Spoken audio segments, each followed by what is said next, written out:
శ్రీమద్భాగవత గ్రంథానికి నమస్కారం. నిగమకల్పతరోర్గళితం ఫలం సుఖముఖాదమృతద్రవ సంయుతం పిబత భాగవతం రసమాలయం ముహురహో రసికా భువి భావుకాః. శ్రీసుఖయోగీంద్రుల వారికి నమస్కారం. యం ప్రవ్రజంతమనుపేతమపేతకృత్యం ద్వైపాయనో విరహకాతర ఆజుహావ పుత్రేతి తన్మయతయా తరవో వినేదుః తం సర్వభూతహృదయం మునిమానతోస్మి. నరనారాయణులకు, చతుర్ముఖ బ్రహ్మకు, సరస్వతీదేవికి, వ్యాసమహర్షుల వారికి నమస్కారం. నారాయణం నమస్కృత్య నరం చైవ నరోత్తమం దేవీం సరస్వతీం వ్యాసం తతో జయం ఉదీరయేత్. శ్రీమద్భాగవతము 3వ స్కంధము, తృతీయ స్కంధములో సూతమహాముని శౌనకాది మహర్షులందరికీ ప్రవచనం చేస్తూ ఈ రకంగా చెబుతూ ఉన్నాడు. ఓ మహర్షులారా, శ్రీసుఖయోగీంద్రుల వారు పరీక్షిన్నరేంద్రుడికి ఉపదేశం చేస్తూ ఇలా చెబుతూ ఉన్నాడు. ఓ పరీక్షిన్నరేంద్ర, మైత్రేయుడు విదురునికి శ్రీమద్భాగవతాన్ని ఉపదేశం చేస్తూ ఇలా చెబుతూ ఉన్నాడు. ఓ విదురా, స్వయంభువ మనువు తన భార్య శతరూపతో ఎన్నో భోగములను అనుభవిస్తూ ఉన్నా మనస్సును మాత్రము భోగముల మీదకు పోనివ్వటం లేదు.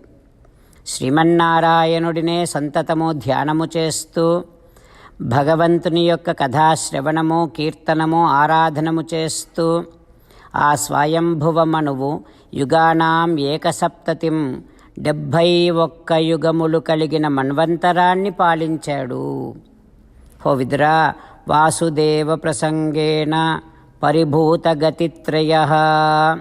శ్రీమన్నారాయణుడి స్మరణములో 71 యుగములు గడిపాడు ఆ స్వయంభువ మనువు అని మైత్రేయుడు చెబుతూ ఇంకా ఇలా అంటూ ఉన్నాడు. ఓ విదురా, శ్రీమన్నారాయణుణ్ణి ఆశ్రయించి ఉండేటటువంటి వారికి చక్రిదాసుడుగాన శారీర మానస దివ్య మానుష భౌతిక వ్యధలను తగలన్. పరమాత్మను ఆశ్రయించి ఉండేటటువంటి వారిని శారీరకమైనటువంటి వ్యాధులు, మానసికమైనటువంటి వ్యాధులు, ఏ విధమైనటువంటి తాపములు బాధించవు. హో విదురా, స్వయంభువమనువు సర్వభూతహితమును కూడా కోరుతూ ఉండేవాడు.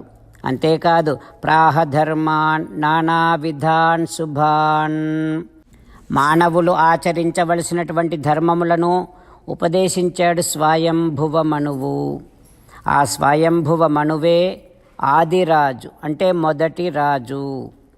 హో విదురా, అయితే ఇప్పటిదాకా నీకు స్వయంభువ మనువు యొక్క దివ్యమైనటువంటి చరిత్రను చెప్పాను. ఇక ఆ స్వయంభువ మనువు కూతురు దేవహూతి చరిత్రను కూడా చెబుతా విను. విదురా, స్వయంభువ మనువు, శతరూప ఇద్దరూ తమ కూతురుని దేవహూతిని కర్దమునికి సమర్పించి వెళ్ళాక దేవహూతి భర్తకు అనుకూలంగా ఉంటూ భవునికి భవాని పరిచర్య సేయుతరంగుణ పర్యచరత్ ప్రీత్యా భవానీ ఇవ భవం ప్రభుం. పార్వతీదేవి పరమశివుని ఆరాధించినట్టు ఆ దేవహూతి కర్దమ ప్రజాపతిని ఆరాధిస్తూ ఉంది అంటూ మైత్రేయుడు విదురునికి శ్రీమద్భాగవతాన్ని ఉపదేశం చేస్తూ ఉన్నాడు. ఆ తర్వాత ఏం జరుగుతుందో రేపు తెలుసుకుందాం. ఓం శ్రీకృష్ణ పరబ్రహ్మణే నమః. ఓం అస్మద్గురుభ్యో నమః. అంతేకాకుండా మనం ప్రతిరోజు శ్రీమన్నారాయణుడికి ఒక 8 పనులు చేస్తాం అని మాట ఇద్దాం. ఎందుకంటే శ్రీకృష్ణ భగవానుడు 18వ అధ్యాయములో 65 నుండి 70వ శ్లోకాల ద్వారా శ్రీమద్భగవద్గీత అంతటికీ సారభూతముగా మనకు 8 పనులు చేయమని చెప్పాడు. అలా చేస్తే చాలు, నేను మిమ్మల్ని అన్ని విధాలుగా రక్షిస్తా అని ప్రమాణపూర్వకముగా ప్రతిజ్ఞ కూడా చేశాడు. అందుకని శ్రీమద్భగవద్గీతను అంతటినీ విన్న తర్వాత అర్జునుడు కూడా చివరకు కరిష్యే వచనం తవ, కృష్ణ నువ్వు చెప్పినట్టే చేస్తా అని అన్నాడు కనుకనే భగవానుడు అర్జునుడికి అన్ని విధాల విజయాన్ని అందించాడు. మనం కూడా ప్రతిరోజు శ్రీమన్నారాయణుడికి ఆ రకంగానే మాట ఇద్దాం. 8 పనులు చేస్తాం అని మనము మాట ఇస్తే అది అష్టాక్షరీ మహామంత్ర జపము చేసినటువంటి ఫలితాన్ని మనకు ప్రతిరోజు ఇస్తుంది. ఇట్లా మాట ఇవ్వటం కంటే గొప్ప పూజ, యజ్ఞము, తపస్సు మరొక్కటి లేనే లేదు. అందుకని నేను అంటూ ఉంటాను, మీరు మనస్సులో భావిస్తూ ఉండండి. ఈ రకంగా మనము మాట ఇస్తూ ఉంటే శ్రీకృష్ణ భగవానుడి ముఖారవిందములో కలిగేటటువంటి ఆనందాన్ని మనం ప్రతిరోజు దర్శిద్దాం, ఆస్వాదిద్దాం. జై శ్రీమన్నారాయణ. హో శ్రీమన్నారాయణ, నువ్వు చెయ్యమన్నట్టే నేను నిన్నే సంతతము ధ్యానము చేస్తూ ఉంటా. హో శ్రీమన్నారాయణ, నువ్వు చెప్పినట్టే నేను నీ భక్తుడిగానే ఉంటా. హో శ్రీమన్నారాయణ, నువ్వు చెయ్యమన్నట్టే నేను నా విధులను, కర్తవ్యాలను నీ సేవగా, నీ తృప్తి కోసమనే సక్రమంగా నిర్వర్తిస్తూ ఉంటా.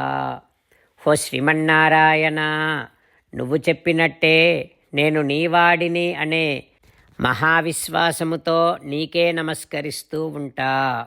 హో శ్రీమన్నారాయణ, మామేకం శరణం వ్రజ, నన్ను ఒక్కడిని మాత్రమే శరణు వేడుకో అని నువ్వే అన్నావు కనుక నేను నిన్ను ఒక్కడిని మాత్రమే శరణు వేడుకుంటా. హో శ్రీమన్నారాయణ, మా శుచః, ఇక దుఃఖించకు అని నువ్వే నాకు భరోసా ఇస్తున్నావు కనుక నేను ఇక దుఃఖించను. హో శ్రీమన్నారాయణ, నువ్వు చెప్పినట్టే నువ్వు నా కోసమని అనుగ్రహించినటువంటి శ్రీమద్భగవద్గీతను ప్రతిరోజు కనీసము 1 శ్లోకాన్నైనా జ్ఞాపకం చేసుకుంటూ శ్రీమద్భగవద్గీతను అనుసంధానము చేస్తూ ఉంటా. హో శ్రీమన్నారాయణ, నువ్వు చెప్పినట్టే నువ్వందరి కోసమని చెప్పినటువంటి శ్రీమద్భగవద్గీతను తెలియని భక్తులందరికీ తెలియచేసే నా వంతు ప్రయత్నాన్ని నేను నిరంతరము కొనసాగిస్తూనే ఉంటా. హో శ్రీమన్నారాయణ, నేను నువ్వు చెప్పినట్టే చేస్తా, నీకు నచ్చినట్టే ప్రవర్తిస్తా, నీకోసమే పని చేస్తూ ఉంటా. కరిష్యే వచనం తవ. జై శ్రీమన్నారాయణ. భక్తులకు ప్రత్యేకమైనటువంటి విజ్ఞాపన. మీకు అన్ని విషయాలలో వెంటనే మంచి ఫలితాలు రావాలి అనంటే ప్రతిరోజు 1 నిమిషం వెచ్చించి నారాయణాస్త్రాన్ని చదవండి. ఇక మీకు తిరిగే ఉండదు. నారాయణాస్త్రాన్ని పొందడానికి మీరేం చేయాలంటే నారాయణాస్త్రం అనే వెబ్సైట్కి వెళ్ళి మీ పేరు, మీ ఈమెయిల్ ఇస్తే మీ ఈమెయిల్కి నారాయణాస్త్రం PDF వస్తుంది. అందులో ఒక రామాయణ శ్లోకం, ఒక గీతా శ్లోకం, ఒక విష్ణునామం ఉంటాయి. ఆ 3ంటిని కలిపి నారాయణాస్త్రం అంటాం. ప్రతి ఒక్కరికి వేరువేరు శ్లోకాలను ఇస్తున్నాం. ఆ రకంగా ఎవరి శ్లోకాన్ని వారు ప్రతిరోజు తప్పనిసరిగా చదవటం వలన ప్రతిరోజు ప్రతి 24,000 భక్తులతో ఒకసారి సంపూర్ణ రామాయణ పారాయణ, 33 సార్లు శ్రీమద్భగవద్గీత పారాయణ, 24 సార్లు శ్రీ విష్ణు సహస్రనామ స్తోత్ర పారాయణ జరుగుతుంది. ప్రతి ఒక్కరికి అంతటి విశేష ఫలితము ప్రతిరోజు లభిస్తుంది. అందుకని మీరు, మీ కుటుంబ సభ్యులు అందరూ ఒక్కొక్కరు ఒక్కొక్క నారాయణాస్త్రాన్ని వెంటనే పొందండి. జై శ్రీమన్నారాయణ.